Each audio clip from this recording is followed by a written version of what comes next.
In this video, we're going to build an app, talk about the code on how to talk to multiple PDF documents in every combination. Single PDF documents, multiple PDF documents, whatever you like. Here, I'm just going to load 4 PDF documents. Simply drag it here, and they're going to be loaded and turned into vector store indexes by ChromaDB. So we have selected the apology and the NVIDIA 2022 annual report. Let's say include resources. Now we can ask a question like, who was Socrates and what does NVIDIA do? Two completely different questions. And we get the answer.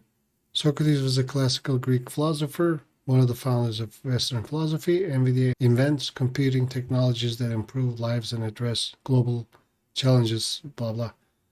Goes on.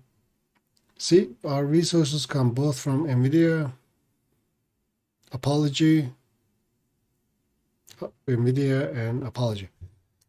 But see, I realized that if you were to ask the question like, who was Socrates and what does NVIDIA do? See, we get an answer about NVIDIA. Socrates was an ancient philosopher, but do we get any references from apology? No, we don't. See, the model is answering with what it knows, but so essentially what I'm saying is that if you want to have two distinctly different PDF documents, maybe you're doing brainstorming or something, you have to, from what I understand, you have to separate them like with a question mark or with a dot. See, if you were to put a dot, so none of our resources include the apology. Even if I were to put a dot, see, I only search with a dot edit, meaning we separated the two sentences. Now we're getting references from apology twice and from NVIDIA annual review. This is just something I discovered because this was a frustrating process for me. Anyways, this works great. You just gotta just have to learn to work with it. And as long as you do, you're fine. So now let's actually combine all our PDF documents. I believe all 3 of them. If we have more. Old Man and the Sea, which is a Hemingway novel, NVIDIA, and Apology. So now we're really looking at NVIDIA and Old Man and the Sea, like going back 30, 40 years, and Apology going back 3,000 years. There are some limitations to this. We can ask a question like, who's the fisherman? The fisherman comes from Old Man and the Sea, the Hemingway novel. That's why I know that novel very well. That's why I'm asking that. Who's Socrates, which is related to apology, and what is NVIDIA, which is related to the annual report? And we get the answer. Socrates, a philosopher. Good. We get the answer. NVIDIA is a company that creates technology for autonomous machines. All right. The fisherman is not mentioned in the context. Why?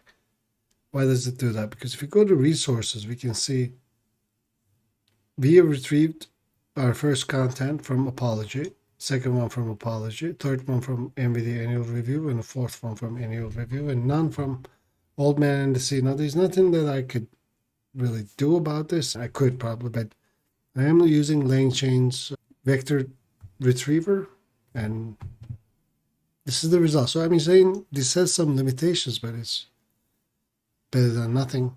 Obviously, you can also say we did not get, when we're using multiple documents, the context, like if I were to say who is the fisherman,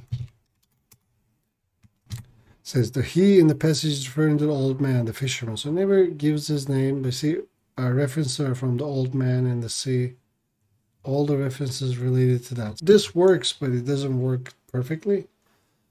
But you can combine any which way all the documents and talk to them again and again. You can delete the PDF files. You can delete your indexes. Just so you have many more indexes than PDF files because you can recombine PDFs into indexes in multiple different ways. If you were to choose, let's say, NVIDIA's annual review, and also you might get this list index out of range. I don't know. I'll have to look into that. If you select a combination, it gives you that error. Still yet to look into it, but you can select the actual annual review and apology, like for example, and now you can still query it. So with all its faults, what have you. The code will be available to my Patreon supporters. The link will be in the description. By the way, I do want to mention that I did create a web app. I created over 120. I have 100. This one's going to make 127th video, and I have so many videos that sometimes people just can't find the right content. Maybe this is the negative side of making too many videos, but I created a app which you can search in real time. Like you want to learn about link chain, for example, all you have to do is just type, and here are all the videos. Maybe you want to know more about vector stores, like you just type that. You want to know about embeddings. You have the embeddings, here you go. Maybe you want to look at just some JavaScript interface. Maybe you're trying to build a Streamlit UI. So just take a look at this. I built this for your convenience. You can also, if a video has a code download, you can click it. It'll take you to the code download at Patreon. If you're not a member at Patreon, it'll look different. But anyway, just try to make it easy. So let's take a look at the code. We're gonna have one that works in the terminal and the one that works with a Streamlit interface. The difference is you can actually delete indexes, for example, like combination index, delete, gone, delete, it's gone. You can delete PDFs, delete, it's gone. So delete, it's gone. The terminal one doesn't do that. What have you. We're still going to talk about it. So now we are looking at the pdf.py. I'm going to make this code available to my Patreon supporters, but let's talk about it for a moment. We are doing all our regular imports, and this file, pdf.py, works in terminal. We'll demo it here in a moment. And we are getting everything regularly, but I had to make a change to the actual class which we were importing, which is the modify file, which I have named it as such. This is a link chain file which I had to modify. Right here, like I had to change this, like disallowed special. You can do it yourself if you want to. Otherwise, you're going to get an error because you get the end of token error. This is something I just had to figure out. Like it took me a while. And I had modified this file, and this will be available for Patreon supporters. I don't know what else to tell you, because sometimes you just get an end of prompt error from OpenAI, and you have to disallow special. And without this, it just doesn't work. The thing is that you do normally import OpenAI from LangChain, but you do have to modify the file, which normally is like the class. In any case, like if you want, you can make the change and have it, and you have to import the OpenAI embeddings from that file. And then you're good to go. We are importing term color just to add some flavor to the terminal printing. And let's just run this and you'll see what I'm talking about.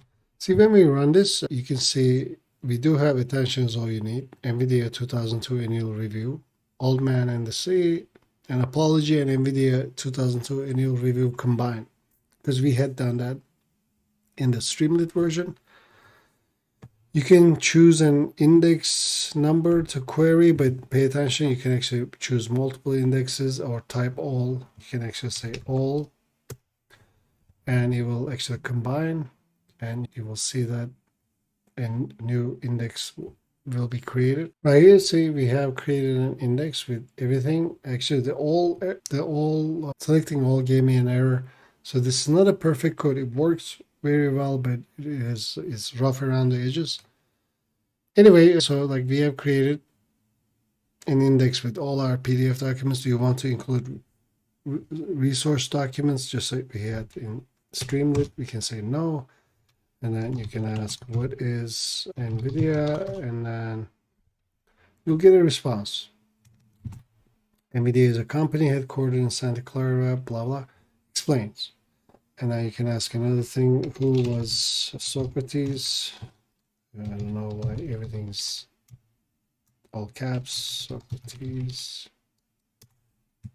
Oh, apparently we did not include apology in that, but we can ask, what is attention? Even with typos, it won't matter so much. Attention is a mechanism that is used in neural networks to allow a model to focus on specific parts. So yeah, it works for what it's worth. So we are continuing to review the code for the regular terminal code, and then we're going to talk about the Streamlit code. So we have some functions. We function to load vector databases for a given PDF, load vector stored databases, which takes in a PDF directory, which is going to be PDFs here in this case. In this implementation, you do have to have your PDFs in the folder already ready. You don't have to have the same thing with the Streamlit interface. Iterate through each PDF file, create an index for each PDF file if it doesn't exist. Append the created index to a list of indexes. So we use this to create the items in the list, which is to be displayed to the user to choose. We return it. Function to load a single or combine indexes based on input. So we load index. If there is more than one index, combine them. Create a combined index if it doesn't exist. So it's the code to do that. Load the combined index if it exists, because we don't want to. So I took a lot of time. I might not have done everything perfectly, but I did take a lot of time to make sure that, like, you know, what if, because you can combine index, like PDF files, let's say you can talk to each one separately, but what if you want to combine attention with NVIDIA and just talk to that, right? You can do that. What if you want to talk to Old Man and C and NVIDIA? You can do that, but we don't want to recreate these embeddings again. And when you're combining the PDF documents and whatnot, it's a task to handle. Like, I handled it more or less. If you get errors, spend some time and debug it. It works though, currently. More or less it works. In the terminal implementation, I think it works perfectly. The Streamlit implementation might need some attention. Otherwise, load a single index so you can talk to single index, combine index, any which way. Then the function to run a query on a loaded vector store. So we do have a run query function. We are using retrieval QA, right?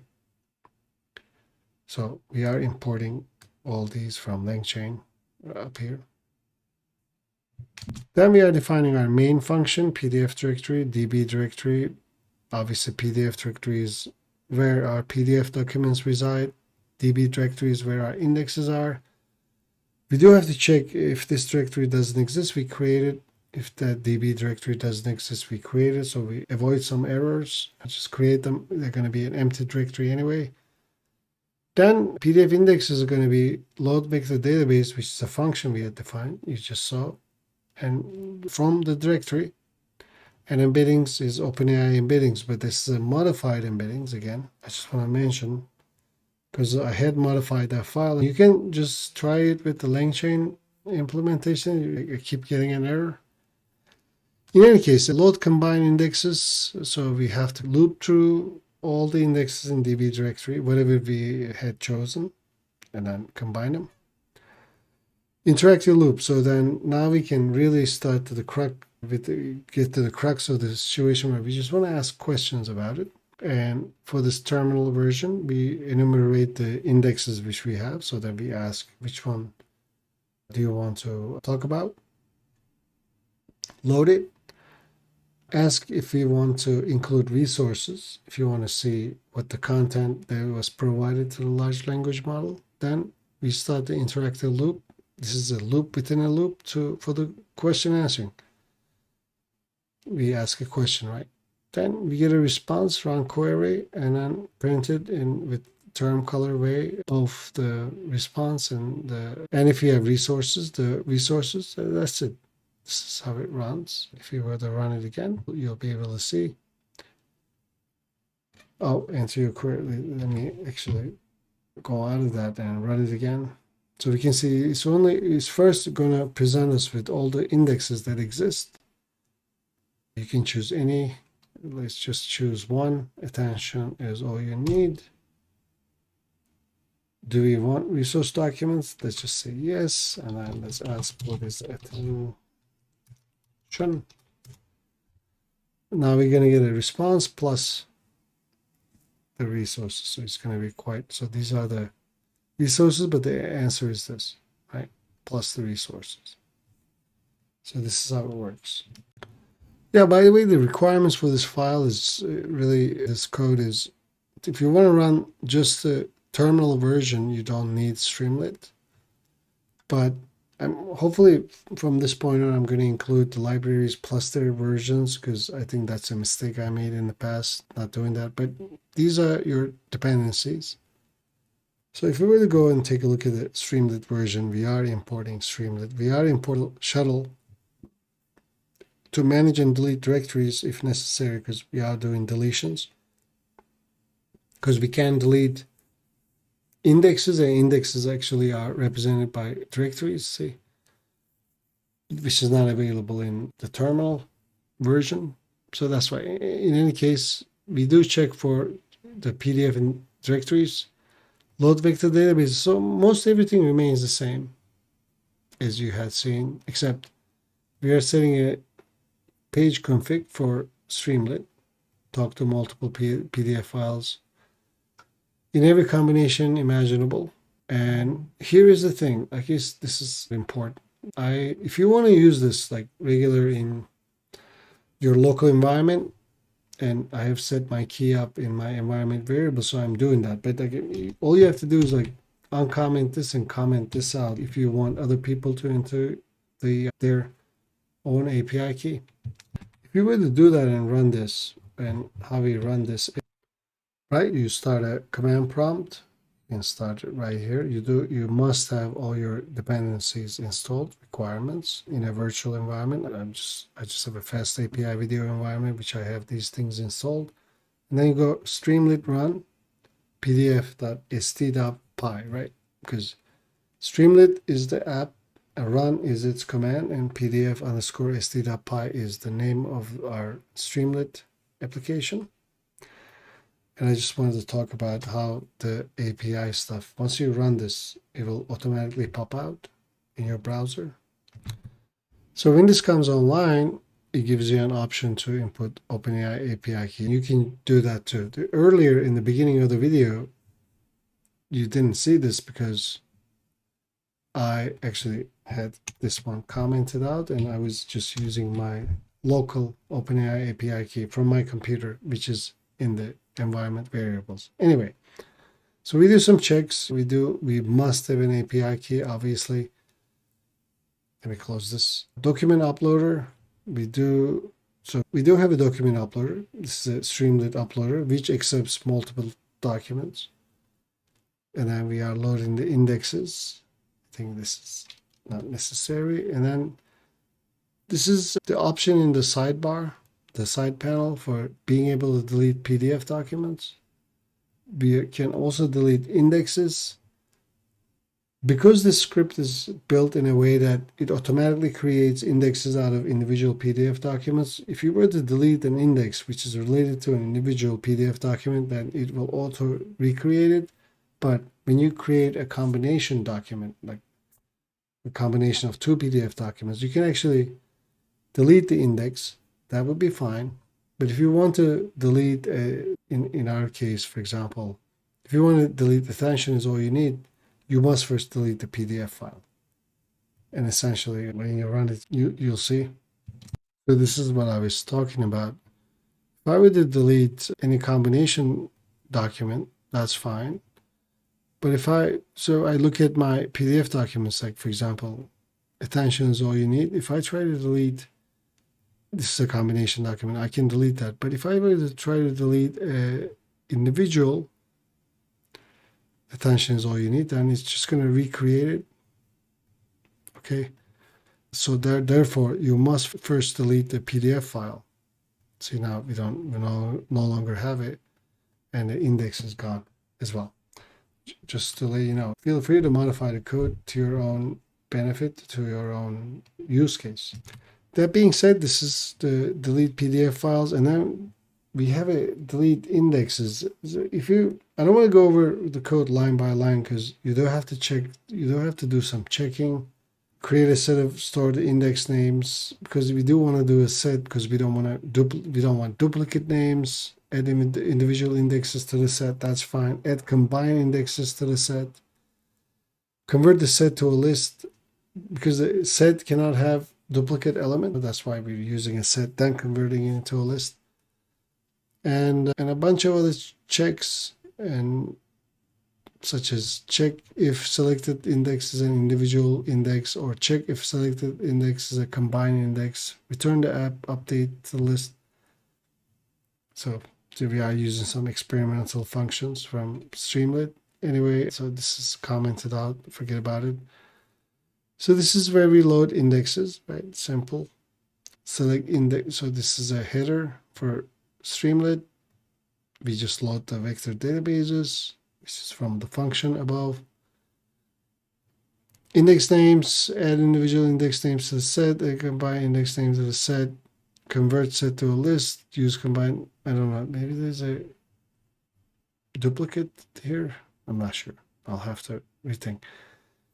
Anyway, if there's no indexes selected, select one index, because you obviously you want to ask questions about a PDF document. If you're loading indexes, we do have a spinner. Include resources if you want to. Then what is your question? Ask your question. Run query or the question and get an answer, and then print the responses. This is about it. Now, when you run this and you can refresh it and all that is fine, you can load documents, you can browse documents.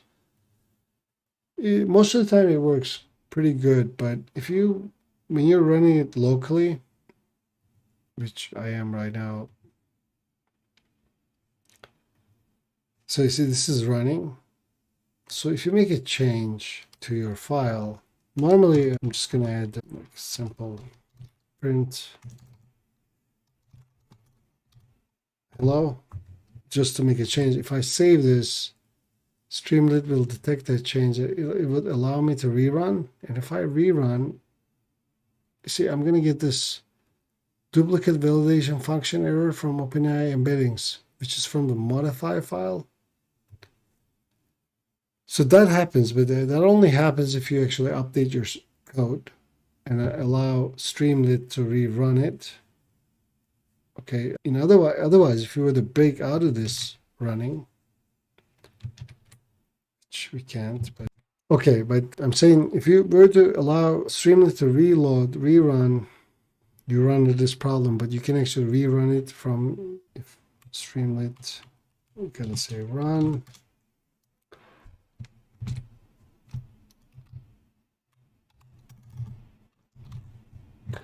Can't be all caps. Okay, if I can get this unbelievable. There we go. So it will run fine, and you can refresh this once it loads as many times as you like. All that is fine. It's just when you change your code, because you might want to, when you use the rerun, it's going to give you an error that is related to this modify. If you can find a better solution, please let me know in the comments, what have you. But this is it. So like I said, I did build this new web app, which is an echohive AI Academy. You can search for all videos I created so far and watch them. And yeah, I hope you like it. Anyway, see you in the next one.